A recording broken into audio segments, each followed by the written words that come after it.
Hello भाई लोग, कैसे हैं आप लोग। तो नमस्ते आप सबको। सबसे पहले तो आज हम लोग आपके साथ कुछ इन्फॉर्मेशन सेंड करने वाले हैं।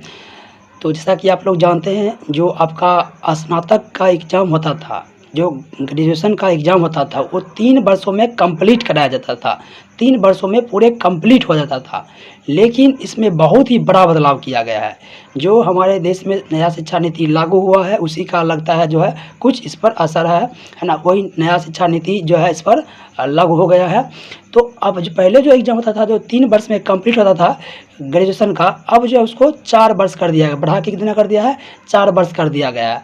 अब इस 4 वर्ष में कितने पेपर होगा, आप उसको बारे में बताते हैं। पहले क्या होता था, जो 3 वर्ष का जो जिसमें जो कंप्लीट कराया जाता था, उसमें हम लोग पार्ट 1 के एग्ज़ाम जो है अभी कुछ महीने जो है पहले देकर आए हैं, जिसमें से रिजल्ट भी आ गया है और हम जो है पार्ट 2 में एडमिशन भी करा लिए हैं। और हम लोग का बहुत ही अच्छा मार्क्स भी रहा है ना। हम लोग ललित नारायण मिथिला यूनिवर्सिटी से है कि नहीं। तो उसमें बहुत अच्छा मार्क्स रहा, तो उसमें जो है हमको एक ही एग्ज़ाम देना पड़ा पार्ट 1 में। अब जो क्या होगा आप लोग को भाई, आप लोग जो है आप जब पार्ट 1 में एडमिशन कराइएगा, तो उसमें आपको 2 एग्ज़ाम देना पड़ेगा। पार्ट 2 में जाने के लिए आपको 2 एग्ज़ाम से क्वालीफाई करना पड़ेगा। जैसे कि मान लीजिए कि आप जो है कि अब 4 साल का एग्ज़ाम 4 साल का सेशन है। 4 साल में आपको टोटल जो एग्ज़ाम देना होगा, 8 एग्ज़ाम देना होगा। कितना? 8 एग्ज़ाम देना होगा।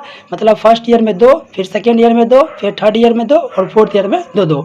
ये जो नीति लागू हुआ है, ये 2023 में जो स्टूडेंट जो भाई लोग एडमिशन कराएंगे पार्ट 1 में, उसके जो है उसके लिए ये जो नीति लागू है, आप वो बहुत अच्छे से सोच समझ ले। उसको बीटेक करना चाहिए या बीएससी करना चाहिए। अब जो है इसमें काफ़ी बदलाव कर दिया गया है, ताकि आप जो है लंबा समय ले लिया गया है। 4 साल में आपका कंप्लीट होगा। ये कहीं ना कहीं जो कुछ स्टूडेंट के लिए, तो जो सीजीएल वगैरह की तैयारी करते हैं, उनके लिए तो ये हानिकारक है। बहुत सारे स्टूडेंट के लिए हानिकारक है भाई। 4 साल में आप कंप्लीट होगा। जैसे मान लीजिए कि किसी भाई लोग का जो है मान लीजिए सीजीएल को फॉर्म भरते हैं। सीजीएल का फॉर्म 18 साल का होता है और आपका जो ग्रेजुएशन है वो कंप्लीट है, तो आप लोग फॉर्म भर सकते हैं। तो यहाँ पर बहुत बदलाव किया है, बहुत बड़ा बदलाव किया है। बदलाव क्या है? मान लीजिए आपका जो है एज है 18 साल पूर्ण वाला है।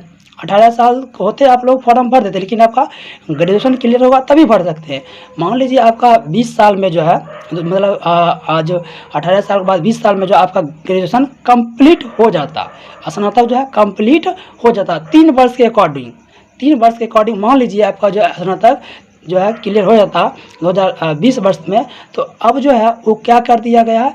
21 वर्ष कर दिया गया है। अब आपका यहाँ पर 1 साल मार जाएगा, 1 साल यहाँ पर खराब होगा। जब तक आप लोग ग्रेजुएशन नहीं कीजिएगा, तब तक आप लोग सीजीएल का फॉर्म भर नहीं सकते हैं। इसी प्रकार बहुत सारा एग्ज़ाम है जहाँ पर आप जब तक ग्रेजुएशन कंप्लीट नहीं करते हैं, तो आप जो है वहाँ पर फॉर्म अप्लाई नहीं कर सकते। तो ये कहीं ना कहीं कुछ स्टूडेंट के लिए तो कह सकते हैं कि गड़बड़ है, और कुछ स्टूडेंट के लिए तो अब आपको जैसा लगता है आप लोग कमेंट कर बताइए, ये क्या सही है या गलत है। 3 साल ही रहना चाहिए या